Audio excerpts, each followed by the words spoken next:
जुन्या वादातून देवळाली गावात युवकाचा खून, नाशिकमध्ये खळबळ, संशयित ताब्यात।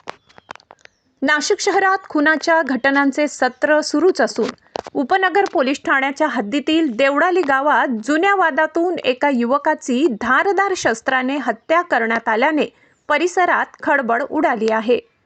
मिळालेल्या माहितीनुसार विशाल माळवे वय 36 राहणार सुवर्ण सोसायटी खोलेमडा याचा शुक्रवारी पहाटे खून करण्यात आला। मयत विशाल माळवे आणि त्याचा मित्र अमोल गायकवाड रात्री एकत्र पार्टी करीत असताना दोघांमध्ये जुन्या वादातून वादावादी झाली। या वादाचे रूपांतर हाणामारीत होऊन संशयित अमोल गायकवाड याने धारदार हत्याराने विशाल माळवे याच्यावर वार केले। या हल्ल्यात गंभीर जखमी झालेल्या विशालचा मृत्यू झाला।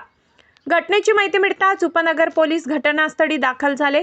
पोलिसांनी मृतदेह ताब्यात घेऊन शवविच्छेदनासाठी जिल्हा रुग्णालयात पाठविला आहे। दरम्यान संशयित अमोल गायकवाड याला पोलिसांनी ताब्यात घेतले असून उपनगर पोलीस ठाण्यात गुन्हा दाखल करण्याची प्रक्रिया सुरू आहे। काही दिवसांपूर्वी तपोवन परिसरात सुटकेसमध्ये महिलेचा मृतदेह आणि कामगार कॉलनीतील इमारतीच्या टेरेसवर युवकाचा मृतदेह आढळल्याच्या घटना ताज्या असतानाच आणखी एका खुनाच्या घटनेने नाशिककरांमध्ये चिंतेचे वातावरण निर्माण झाले आहे। या प्रकरणाचा पुढील तपास वरिष्ठ पोलीस निरीक्षक जयंत सिरसाट यांच्या मार्गदर्शनाखाली उपनगर पोलीस करीत आहेत। नाशिक रोड प्रतिनिधी दिनेश पगारे।